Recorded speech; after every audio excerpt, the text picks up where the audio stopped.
नया कॉन्सेप्ट एक बताने जा रहा हूँ। एक कॉन्सेप्ट है एफआरए एग्रीमेंट, मतलब फॉरवर्ड रेट एग्रीमेंट। अब सर क्या होता है फॉरवर्ड रेट एग्रीमेंट सर, हमने तो स्टेप्स में पढ़ा, स्टेप छोड़ो, स्टेप फॉर्मूला और फॉर्मूला वॉर्मूला कुछ नहीं, अभी देखो यहाँ पे सब कुछ एकदम क्लियर कर दूंगा। देखो सिंपल है, ये सिंपल सा है, आप लोग को एक कहानी के साथ बताऊंगा तो समझ में आ जाएगा, ठीक है। चलो देखो, तो एक कस्टमर है, बैंक में जाके शाणा बन रहा था, ठीक है।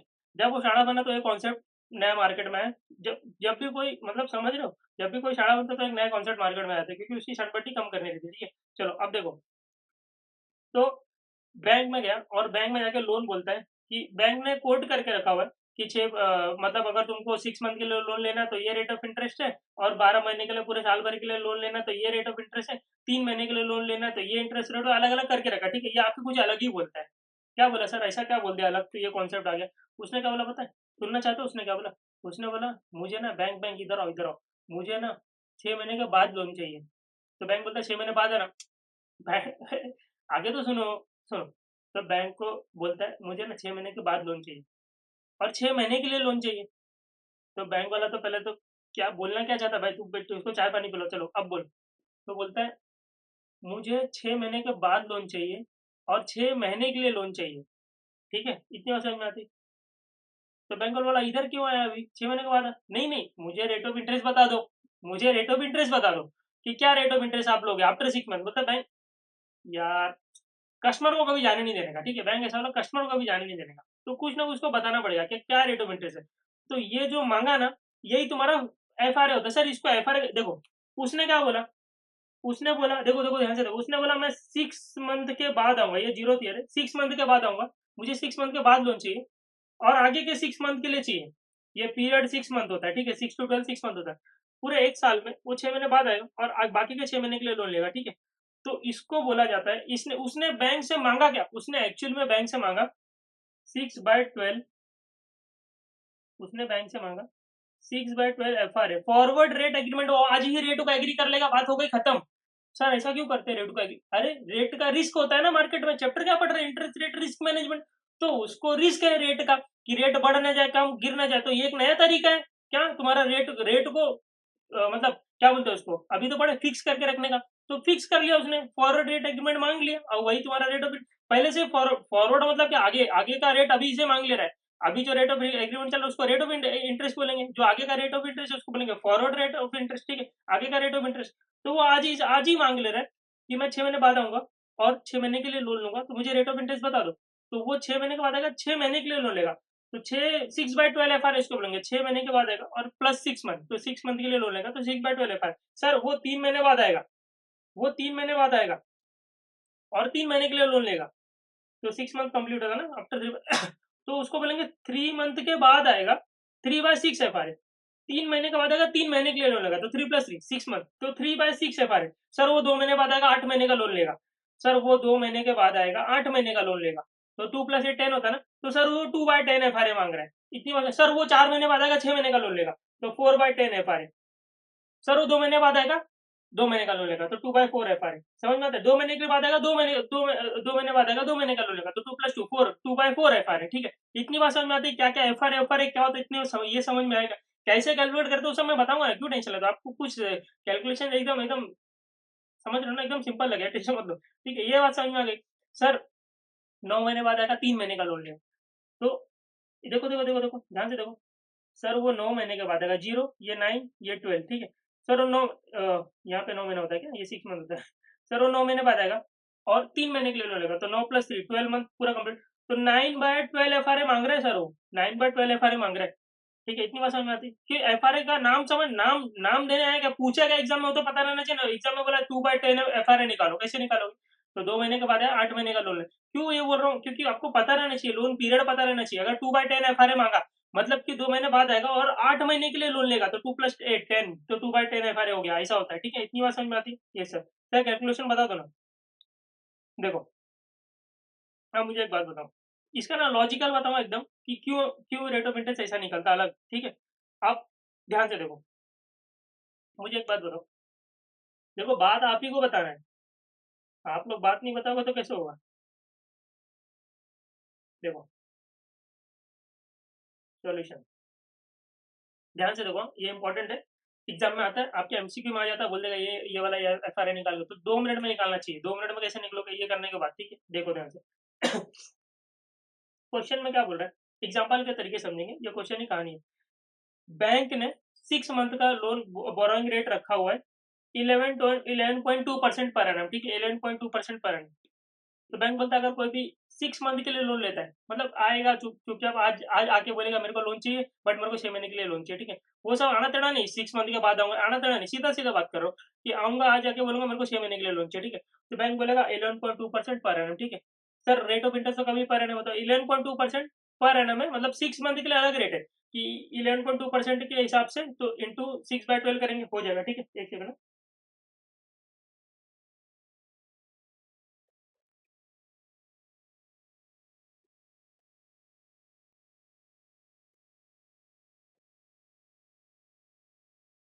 ठीक है, हाँ, तो मैं बोल रहा था 6 मंथ का बोरोइंग रेट है 11.2% पर एनम, ठीक है। 12 मंथ के लिए अगर कोई लोन लेता है, पूरे साल भर के लिए लोन लेता है, तो उसको 12.2% पर एनम के हिसाब से लोन मिलेगा, ठीक है, इतनी बात समझ में आ गई। अब what should be 6 month FRA rate at 6 month forward, मतलब 6 महीने के बाद 6 महीने के लिए रेट, ठीक है, what should be 6 month FRA rate at 6 month forward, मतलब 6 महीने के आगे का रेट, ठीक है। इतनी बात समझ में आ गई, फॉर 6 मंथ के लिए। 6/12 एफआरए पूछा हुआ, ठीक है। कैसे निकालेंगे देखो,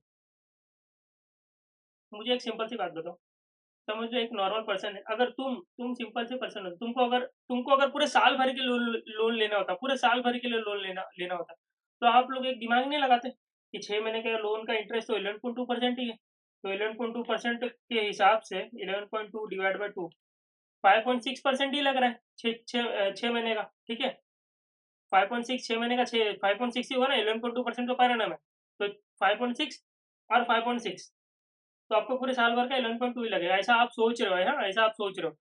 और अगर आप पूरे 12 महीने का लोन लोगे तो 12.2% पर एनम इंटरेस्ट रेट लगेगा, तो आप तो दिमाग लगाओगे कि 6 महीने का लोन लेते हैं, फिर उसको आगे 6 महीने और कंटिन्यू कर लेंगे, ठीक है, ऐसा ऐसा सोचोगे, ऐसा कुछ आपके दिमाग में आएगा, ठीक है, ताकि इंटरेस्ट रेट 11.2 ही परसेंट लगे, पर बैंक वाला कुछ और ही सोच के बैठा, टेंशन मत लो, ठीक है। तो ऐसा सोचे, तभी तो ये एफआरए वाला कॉन्सेप्ट आ गया, ठीक है, चलो ये देखो यहाँ पे,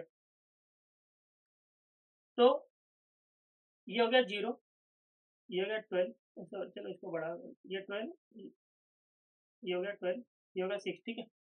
अगर आप 6 मंथ के लिए लोन लेते हो, तो मुझे एक बात बताओ, 11.2% पर एनम के हिसाब से लगेगा, ठीक है, समझ लो 100 रुपये का लोन लेते हो, ठीक है, 100 रुपये का लोन लेते हो, तो बैंक 6 मंथ का इंटरेस्ट कितना कमाएगी, मुझे एक बात बताओ, तो 11.2% के हिसाब से, सौ 100 रुपये के हिसाब से 11.2% फॉर 6 मंथ, ठीक है, ये इंटरेस्ट रेट तो पर एनम होता है ना, तो 6 मंथ का इंटरेस्ट कितना हुआ, इंटरेस्ट कैलकुलेट कर रहा हूँ, बताओ कितना होगा।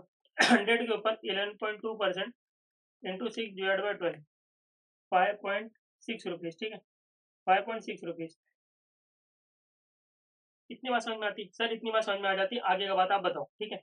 अब देखो, अगर कोई 12 महीने का पूरा लोन लेता है, तो बैंक की कमाई कितनी होगी, बैंक की कमाई यहाँ 5.6 बैंक की कमाई है, ठीक है, और वो लोन का पेमेंट करके चला गया, ठीक है। अब कोई आदमी आया पूरे 12 महीने के लिए लोन लिया, ठीक है, कोई आदमी आया पूरे 12 महीने के लिए लोन लिया, तो बैंक कितना कमाएगा, देखो पूरे 12 महीने के लिए अगर लोन लेता है, ठीक है, तो बैंक कितना कमाएगा, तो 100 रुपये के ऊपर अब लगेगा पूरा 12.2%, और 12 महीने के, ये 12 महीने का रेट ऑफ इंटरेस्ट है, तो इंटू 12/12 करोगे नहीं ना, तो वही वही तो आएगा, तो 100 के ऊपर 12.2%, तो बैंक कमाएगा 12.2 रुपीज़, ठीक है, तो यहाँ पे बैंक कमाएगा 12.2 रुपीज़। इतनी बात समझ में आती है। बताओ, इतनी बात समझ में आती है तो मैं आगे बढ़ूंगा, नहीं तो बताओ ना यार, इतनी बात समझ में आती है, ये सर इतनी बात समझ में आती है। अब आगे देखो, अब तुम निकले थे साढ़े, तुमने क्या बोला था बैंक को कि बैंक मेरे को 6 महीने के लोन लोन चाहिए, ठीक है, 5.6 रुपीज़, ठीक है, तो अब आफ्टर 6 मंथ आपका आउटस्टैंडिंग कितना हो गया, आपने 100 रुपये का लोन लिया था, आपने 100 रुपये का लोन लिया था, और 5.6 का इंटरेस्ट चढ़ गया, 6 मंथ के लिए लोन लिया था, ठीक है, आपने 6 मंथ के लिए लोन लिया था स्टार्ट में आके, ठीक है, कहानी देखो, आपने दिमाग लगाया था कि 6 महीने का लोन लेंगे, फिर वापस से उसी को आगे कंटिन्यू कर लेंगे, ठीक है, इतनी बात समझ में आ गई, तो 105.6, ठीक है, इतना, फिर आपने सोचा था कि इसी को कंटिन्यू कर लेंगे, तो इंटरेस्ट लग जाएगा वही 5.6 का और इंटरेस्ट लग जाएगा, ऐसा आप सोचे थे, तो 105.6 प्लस 5.6, तो आपको 111.2 ही देना पड़ेगा, ठीक है। और मतलब कितना एक्स्ट्रा देना पड़ेगा, 100 रुपये का लोन लिया था, ठीक है, कितना एक्स्ट्रा देना पड़ा, 11.2, ठीक है। अगर वही 12% के हिसाब से लोन लेते हैं, 12.2%, पूरे साल भर का एक साथ में ले लेते तो 12.2 देना पड़ेगा, ठीक है। ऐसा आपने सोचा था, तो आपने यहाँ पे पैसा बचाने की कोशिश की 11.2, बट ऐसा हुआ नहीं, ठीक है। आगे बताता हूँ ऐसा क्यों नहीं हुआ। जब आपने लोन लिया 6 महीने का, तो 100 प्लस 5.6, 6 महीने बाद आपका लोन हो गया 105.6 का, ठीक है। अब इतना आपके ऊपर इंटरेस्ट चढ़ गया। अब आपको बैंक ने बोला कि जा भाई पेमेंट कर दे 105.6 और अपना लोन क्लियर कर, ठीक है। आपने दिमाग रखा, आपने बोला कि सर पैसा नहीं है, तो मेरा 6 महीने का और एक्सटेंड कर दो लोन, ठीक है, 12 मंथ कर दो आप उसको, ठीक है। तो बैंक ने बोला अब भाई तू देख, अब मेरा दिमाग मत खराब, अब तू समझ, अब तेरे को सेम रेट ऑफ इंटरेस्ट नहीं लगेगा, ठीक है। क्योंकि अगर भाई तू पूरे 12 महीने का इंटरेस्ट, पूरे 12 महीने का अगर लोन लेता, तो हमारे तरफ से बैंक कमाती कितना, ये देखो यही तो इम्पोर्टेंट है। तो बैंक कमाती कितना, 12.2, 12.2 कमाती।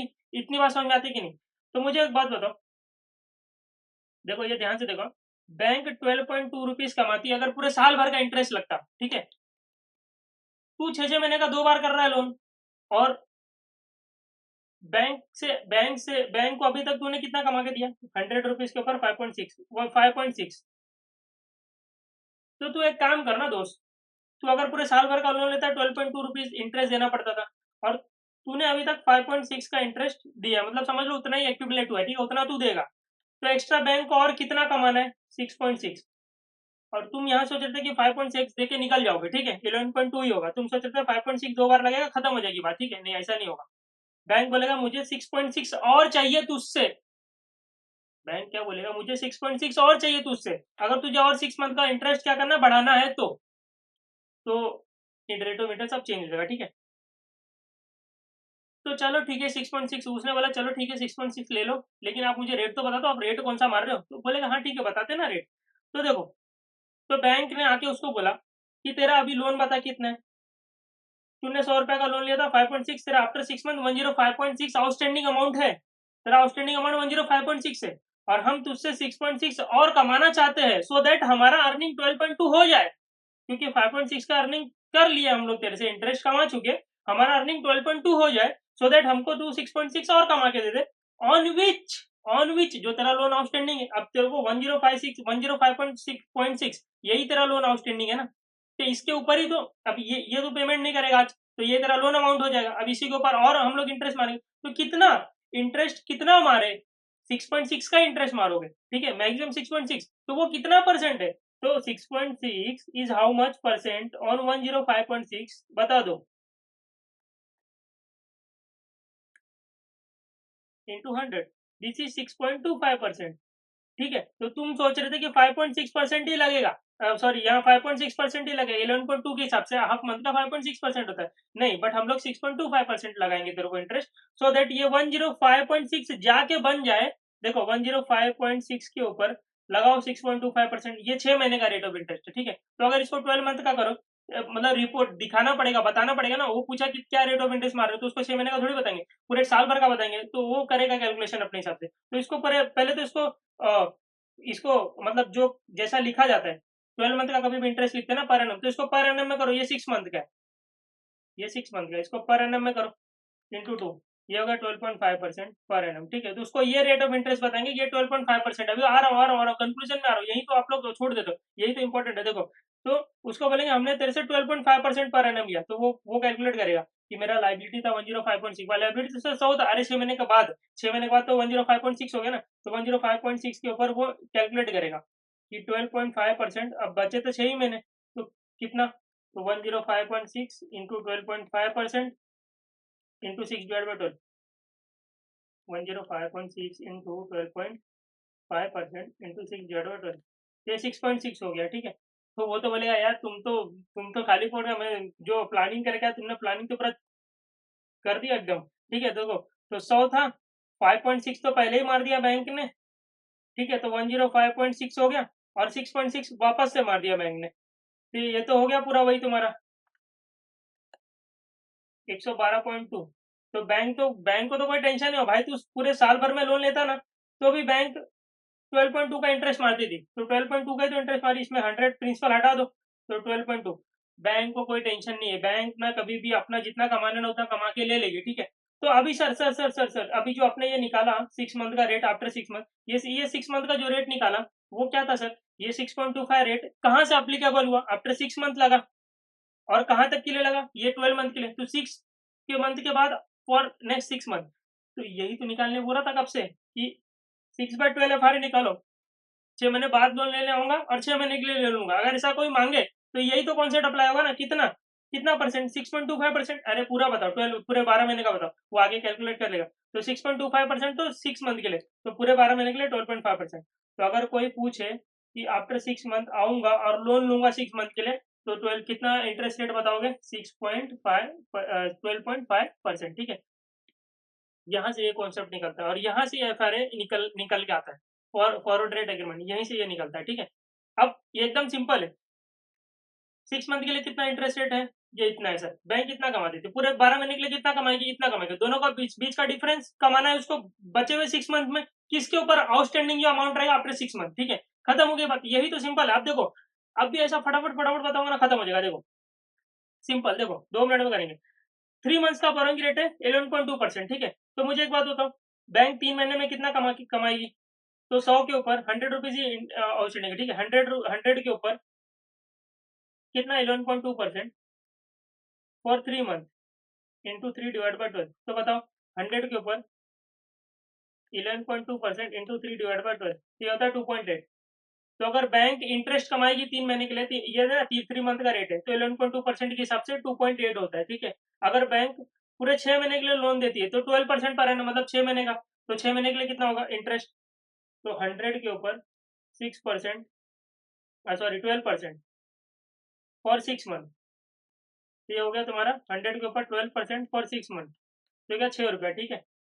तो पूरे महीने पूरे अगर पूरा इंटरेस्ट रेट पूरा 6 महीने के लिए अगर लोन देते तो 6 रुपया कमाती थी, ठीक है। बट कोई आया बीच में आके बोलता है 3/6 है, पर 3 महीने का बाद आऊंगा, 3 महीने के बाद आऊंगा और 3 महीने के लिए लोन लूंगा, मतलब वो 3 महीने के बाद आएगा, 3 महीने के लिए लोन लेगा, यहाँ का इंटरेस्ट रेट बताने बोल रहा है, ठीक है, यहाँ का। तो यहाँ का हम लोग निकाल लेते हैं ना। तो देखो पूरे 6 महीने में बैंक कमाएगी 6 रुपया, ठीक है, और 3 महीने में बैंक कमाएगी, पूरे 6 महीने में बैंक कमाएगी 6 रुपया, और 3 महीने में बैंक कमा रही है 2.8, तो यहाँ बचेगा, ये बताओ ना, 6 में से 2.8 हटा दो, 6 मैंने 2.8, 3.2 बैंक को और कमाना है, बट किसके ऊपर कमाना है, 3.2 कमाएगी किसके ऊपर, जो बन क्या रहेगा आफ्टर 3 मंथ लोन का अमाउंट क्या रहेगा, 100 प्लस ये इंटरेस्ट रेट ऐड हो जाएगा ना, तो 102.8 इंटू 100 कर दो, ठीक है, क्या आ गया 3.2 डिवाइड बाई 102.8 इंटू 100, तो आ गया 3.11। बट ये इंटरेस्ट रेट तो 3 मंथ का है, इसको पूरे 12 मंथ का रिपोर्ट दिखाने के लिए तो पूरे 12 मंथ का करते हैं ना, तो इंटू 4 कर दो, इंटू 4, तो आ गया 12.45 इंटरेस्ट रेट, ये हो गया तुम्हारा 3/FR। तो यहाँ पे अगर पूछेगा कि 3/6 FR है, तो ये बताओगा 12.45%। तो अगर कोई 3 महीने के लिए लोन लेगा तो 11.2% पर एनम, कोई 6 महीने के लिए लोन लेगा तो 12% पर एनम, ठीक है। कोई थ्री मंथ के बाद आएगा, बाकी बचे हुए 3 मंथ के लिए लोन लेगा, 3/6 FR है तो 12.45%, ठीक है, ऐसा समझा दोगे उसको। तो बैंक को कहीं से भी कुछ भी इंटरेस्ट, जितना बैंक कमा रही है ना, बैंक का अल्टीमेट एम है कि 6% की 6 मंथ में 12% कमाना है, 12% पर आने का, मतलब 6 रुपया का अर्निंग होना चाहिए, सिंपल सी बात है। तो इस हिसाब से आप लोग निकालोगे, हो जाएगा, ठीक है, इतनी आसान जाके। तो I think F R A निकालना एकदम ईजी होगा, ठीक है। एक और बताऊँ एफ आर ए, देखो अभी सिंपल लग रहा होगा एफ आर ए, देखो 12 मंथ के लिए अगर कोई लोन लेगा तो इंटरेस्ट रेट है 15%, ठीक है, 15%, और 15% पर एनम, ठीक है। और अगर 3 मंथ के लिए लोन ले रहा है तो 13% पर एनम, ठीक है, इतनी बात समझ में आ गई। 13, चलो इसको 12% पर एनम कर दो। अब कोई बोल रहा है कि मुझे 3 महीने के बाद आना है, बाकी के 9 महीने के लिए लोन लेना है, मतलब 3/9 एफ आर ए बता दो, ठीक है, 3/9 एफ आर ए बता दो, तो इसको 3/9 एफ आर ए निकाल के देते। देखो सिंपल है, बैंक पूरे 12 महीने में कितना कमाएगी, इतना मुझे बता दो, पूरे 12 महीने में कितना कमाएगी, प्रिंसिपल अमाउंट 100 रुपया, ठीक है। तो 100 रुपये अगर 15% कमाएगी, तो 100 रुपये के ऊपर 15%, तो 15 रुपया कमाएगी, पूरे साल भर में 15 रुपया कमाएगी, ठीक है। और 3 महीने का अगर लोन देती है तो 12% के हिसाब से कितना कमाएगी, 3 मंथ का अगर लोन देती है तो 100 के ऊपर 12% फॉर 3 मंथ, तो 100 के ऊपर 12% फॉर 3 मंथ। करो इसको, 100 इंटू 12% इंटू 3 डिवाइड बाई 12, तो 3% होता है। ठीक है, तो 3 रुपया कमाएगी, सॉरी 3 रुपया कमाएगी। तो कोई आ रहा है यहाँ से यहाँ तक का इंटरेस्ट मांग और लोन मांग रहा है, मतलब मुझे आना है 3 महीने के बाद और बाकी के 12 मंथ के लिए लोन चाहिए, मतलब 9 मंथ के लिए लोन चाहिए, तो 3/12, ठीक है, 3/12, 3 महीने के लिए, 3 महीने बाद होगा, 9 महीने के लिए लोन होगा। ठीक है, तो ये 9 मंथ का उसको लोन चाहिए। अब पूरे साल भर में बैंक कमाएगी 15 और स्टार्टिंग में कमा रही है 3 महीने में 3, तो बाकी के 9 महीने में उसको कितना चाहिए बैलेंसिंग फिगर? 9 रुपया और कमाना है, बट किसके ऊपर? 9 रुपया कमाना बट किसके ऊपर? तो बताओ। तो 3 महीने के बाद कमाना है, 3 महीने बाद लोन का अमाउंट हो कितना जाएगा? 100 प्लस ये 3 रुपया और ऐड हो जाएगा ना इंटरेस्ट, इतना तो कमा ही चुकी है ऑलरेडी, इतना कमा चुकी है, तो 103 के ऊपर कमाना है, तो 103 के ऊपर। ये तुम्हारा फॉर्मूला में फिट हो जाता है, फॉर्मूले से करोगे वो भी हो जाएगा, लेकिन फॉर्मूले से करना नहीं है। तो ये हो गया 9 रुपीज कमाना है 103 के ऊपर इंटू 100, ये होगा 8.73%। बट ये 9 मंथ का है, बट इसको ये 9 मंथ का ना, इसको 12 मंथ का करना है, तो डिवाइड बाय 9 कर दो इंटू 12 कर दो, आ जाएगा 12 मंथ का। क्योंकि दिखाने के लिए तो 12 मंथ पर एनम, कभी ये इंटरेस्ट रेट 3 मंथ का था क्या? ये इंटरेस्ट रेट 3 मंथ का था क्या? 3 मंथ के लिए एप्लीकेबल, बट है तो पूरे 12% का ना, तो 12% इंटू 3/12 कर दोगे, जैसे ये जो प्रेजेंट करोगे, प्रेजेंट करने के लिए इसको पूरे 12 मंथ का करना पड़ता है, तो 8.73 है तुम्हारा 9 मंथ का। अब इसको 12 मंथ लाओ, तो डिवाइड बाय 9 इंटू 12, तो क्या 11.65%। तो अगर कोई 9 मंथ के लिए आ रहा है 9/3, ये 3/9 लिखा है क्या मैंने? हाँ, तो 3 मंथ के बाद आएगा ना, तो 3/12 है फारे, तो ये होगा तुम्हारा 11.65%। 3 महीने बाद आएगा, बट आगे का 9 महीने के लिए लूंगा, तो 3/12 है फारे। ठीक है, तो ये तुमने निकाला 11.65%। समझ में आ गया? तो सिंपल लॉजिक आप समझ लो कि जो बैंक पूरे साल भर के लिए कितना कमाएगी, उसमें से माइनस कर दो जो ऑलरेडी कमा चुकी है, तो वो तुमको इतना कमाना है, वो एक्स्ट्रा अमाउंट कमाना है। ठीक है, डिवाइड बाय, डिवाइड किससे करेंगे सर? तो ऑलरेडी जितना बैंक कमा लिए वो प्लस प्रिंसिपल अमाउंट, जितना बैंक ने कमा लिया वो प्लस प्रिंसिपल अमाउंट, प्रिंसिपल वही तो होगा ना तुम्हारा। 3 महीने के बाद अगर वो आ रहा है, तो 3 महीने ऐसा समझो ना, 3 महीने तक का उसने इंटरेस्ट पेमेंट कर दिया, मतलब उतना उसका लोन अमाउंट बन चुका है। तो 100 का अगर लोन है, तो तीन तीन महीने बाद 103 हो चुका है ना, 3 महीने का इंटरेस्ट तो उसमें ऐड करोगे, तो वो अमाउंट तुम्हारा बेस हो जाएगा। अब उसके ऊपर कमाना है, ठीक है, एक्स्ट्रा। तो बस हो गया, वो तुम्हारा हो गया। अब ये आया कैसे था? तो ये तो मैंने बता दिया था कैसे आया था, कि कोई दिमाग लगाया था, तो दिमाग लगाया, वहां से एफआरए कॉन्सेप्ट आ गया। ठीक है, तो ये ऐसे ही फिट होता है। ठीक है, ये समझ में आ गया। अब ये हो गया अपना एफआरए खत्म। ठीक है।